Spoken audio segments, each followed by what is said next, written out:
year I was 55, I decided to take 1 year off and do a coffee table book. I had been in business for 35 years, and I decided to do for 1 year only what I loved most, travel and photography, and what I wanted to learn next, which was about women in the developing world. I had no idea that I was going to start a second career at age 55, but suddenly I was a photojournalist. I had so much fun doing that first book that I never went back to business.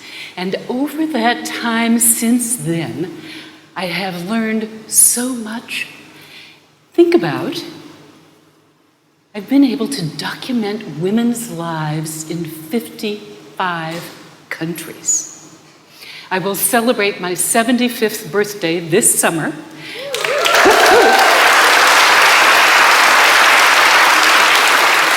I will celebrate it by starting book number 6. During that time, you can imagine how the world has changed. Think about changes in media. Think about changes in communications. Think about changes in technology. I have been privileged to be able to witness those changes in the most intimate, personal ways. The women introduce me to their children. They invite me into their homes. Sometimes we dance. Sometimes we work in the fields. Sometimes they dress me up. And always we sit and talk together about their dreams and their disappointments and their hopes for their children and their troubles and their triumphs. And over time, I have learned something astonishing. I have learned the answer to Sigmund Freud's question, what do women want? I know what they want. They want economic and social and political justice. They want health, education, and sustainable environment, equality, and peace. That's it. I myself share those dreams passionately. And yet, women don't have those things right now. Many women are poor. Many women have children who are hungry. Many women have girls who are out of school. There have been some changes. The United Nations tells us that there are more girls in elementary school now than there were before the Millennium Development Goals were in place. In many places, traditional medicine is still available. In some places, there are community health workers and doctors and nurses. In some places, not all places, women are still working in traditional roles. Some of them are fishing, some of them are herding, some of them are working in agriculture. And in some places, not everywhere, women are working in more formal sectors, such as manufacturing and communications. Women are raising their families, still no change there. And they're also sustaining traditions. All kinds of traditions. That's traditionally one of women's roles. They're also enhancing their families' spiritual lives. I should say that there is no country in the world, not one, no country, in which women earn the same amount as men. Women are still victims of domestic violence virtually everywhere. The news, the real news, is that women and girls are changing the future for their families, for their communities, for their countries, and ultimately, I believe, for all of us. These are the women who are the most vulnerable, the least literate, and yet they have imagination. And their imagination and their creativity and their energy and determination lights the dark. the darkness that comes with intractable problems. To me, these are the unsung heroes of our world. I call them the women who light the dark, the women who light the dark. I was encouraged to tell their stories by a woman in Rwanda. She said, "Show people what we are doing. Show them that we are worthy of respect. Show them how to march with us." So I want to take you on a whirlwind world tour, and we're going to start in Africa, Kenya. Finding water is the work of women and girls in rural Kenya. There is no national water infrastructure. When Norma Adhiambo was small, she used to walk 7 hours out and back every day to find water in lakes, in rivers, in puddles, and bring it back for her family. When she grew up, she started an NGO that now includes 43 local women's groups whose job it is, self-appointed job it is, to get wells dug on the schoolyard as often as they can. They've now got 75 wells drilled and many wells improved. And I will tell you that the first time that water comes from those pumps, the first time, there is a huge celebration with praying and singing. The schools may not have plumbing, but the kids can now wash their hands. And best, I think, the girls are in school now instead of out getting water as they used to be, because the water is being pumped on the schoolyard and they can take it home after class. The women sell the water, it doesn't cost very much, but over time they're able to pay the drillers for drilling the wells. And when they've done that, they begin buying seeds, maybe rice, maybe corn, so they can feed their families. Let's go to Senegal. Grandmothers in Senegal were horrified when they first heard that their daughters were dying in childbirth as a result of hemorrhaging from female genital mutilation. They had not only championed that practice, it was the grandmothers who had conducted the surgeries. They were determined to stop this practice, but it wasn't easy. They went immediately to the imams and asked if the Quran required this practice. It does not. So with the help of the imams and the village chiefs and an NGO called the Grandmother Project, they convened village meetings in which men and women and girls and boys and old and young talked together about traditions. The grandmothers were so smart. They never spoke out against this practice, but they encouraged people at first to think about good traditions, traditions that should be sustained. And that list included things like proverbs and stories and dancing and games. Only then did they ask people to think about bad traditions, traditions that they wanted to consider abandoning. And over a 3-year period, 20 villages in the Vélingara area of Senegal reached the same decision, that they would abandon female genital mutilation and child marriage and teen pregnancy. And when decisions are made by whole communities in the Wolof society, those decisions are inviolable. One of the grandmothers told me, if I told you how important grandmothers are now in the family, in the education of children, in the communities, it would take all morning. Those are grandmothers who changed traditions. I'm going to remind you about some grandmothers whom you may know who kept traditions. I fell in love with the Frege grandmothers.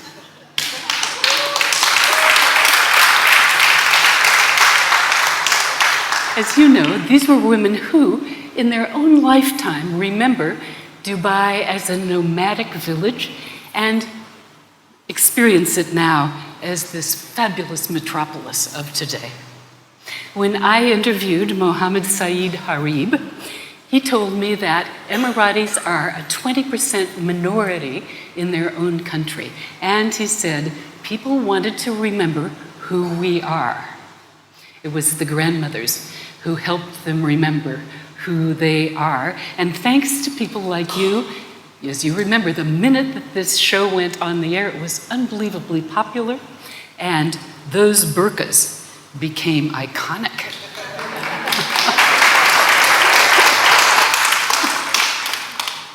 Let's go to Argentina.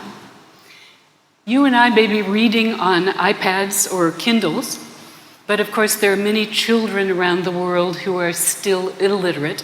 That's especially true, surprisingly enough, in Argentina. During the military dictatorship in the 70s and 80s, newspaper offices were bombed, libraries were looted, books were banned and burned, intellectuals, authors, and journalists were killed. People, not surprisingly, stopped reading. It simply was too dangerous to read. It was an astonishment, actually, because Argentina had the highest literacy rate of any country in Latin America. They stopped reading. Years later, the Mempo Giardinelli Foundation invited grandmothers to read to children. The grandmothers remembered how to read, and it turned out that grandmothers, with their unconditional love of children and unconditional love of literature, jet-propelled children's love of books, love of reading, and love of learning.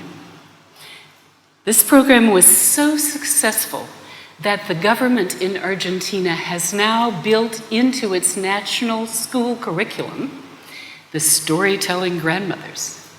It's a program that has been copied by 7 other countries. Today in Argentina, 2,000 grandmothers go into the same classroom every week and read to the children. One of those grandmothers told me what was gratifying to her, and she said the smiles on their faces, the shine in their eyes, that's what's gratifying to her. And she went on to say, reading is an act of love. Reading, she said, is a party. Let's go to Nicaragua. Amanda Centeno started a nonprofit organization to teach women how to do work that women usually were not able to do, work that provided them more job opportunity and more economic opportunity than they usually get, because women in that country were expected to work in the tobacco fields, period. They learned at Mujeres Constructoras, for example, how to do welding and how to do carpentry and how to do electrical work. After Hurricane Mitch, which wiped out all of the houses in the area where Mujeres Constructoras is working, Mujeres Constructoras built houses for single mothers who now had nowhere to live with their families. And this single mother told me, I was so poor, I didn't even have a spoon, but I had a house. I was so happy. Grandmothers in India. 200 Indian grandmothers went to the Barefoot College in Rajasthan. They were illiterate, rural grandmothers, and they learned how to be solar engineers. Can be done.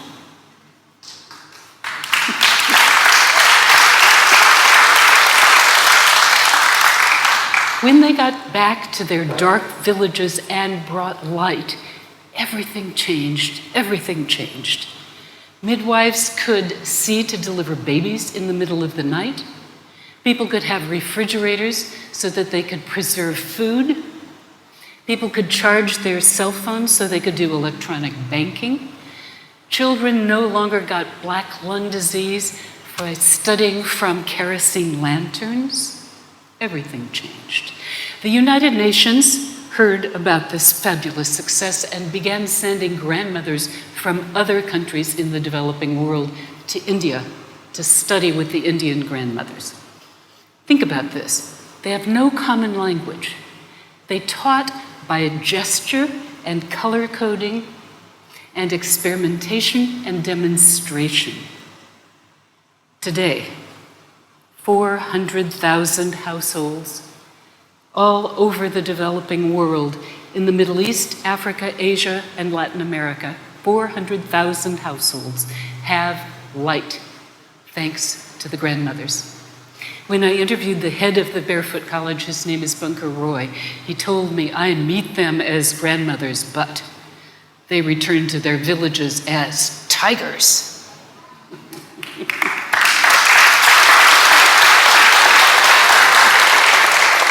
I felt exactly like that, I still do.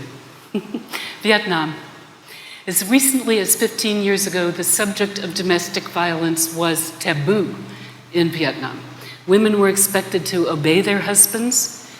It was a general understanding that what took place in private homes remained private. This was not a subject of discussion.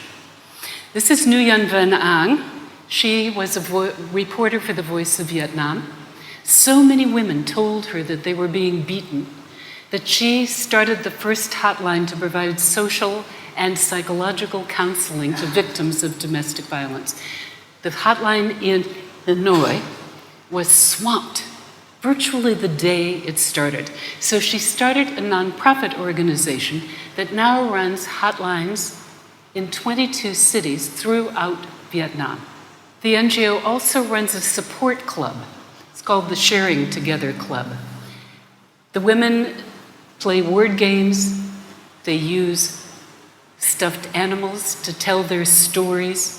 When they are comfortable being touched again, they may do line dancing. And over time, they begin to have something they haven't had for many years.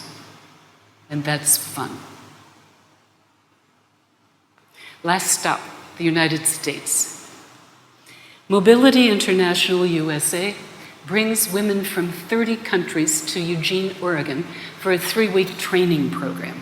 These are all women who run programs for people with disabilities in their own countries. Many of the women themselves are deaf or blind, sometimes both.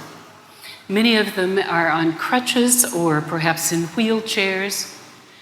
And they've come to Oregon and do things they never imagined that they could do. This is Susan Siegel. She runs Mobility International USA. She is herself paraplegic. When she invited me to come and photograph her riding a horse, it took my breath away. She and the other recreational activists at Mobility International teach these women to do things they don't imagine they could do, such as they go to the beach. None of them had ever been to the beach. They learn how to swim. None of them had ever been swimming. They learn canoeing. They go whitewater rafting. They learn how to do self-defense. Many of the women in wheelchairs are particularly vulnerable to attack, as you can imagine. And they master a ropes challenge course. This is Mao Butan. She comes from Southern Africa. There she runs a program for people who are visually impaired. The day I interviewed her, she had learned how to climb a tree. She was so proud. She said, I am going back to Lesotho and teach all the blind people how to climb trees. But these women are unbelievably empowered as a result of this experience. They leave Oregon knowing that they can do just about anything. So I hope you will join me to salute the women who light the dark, who have inspired us all.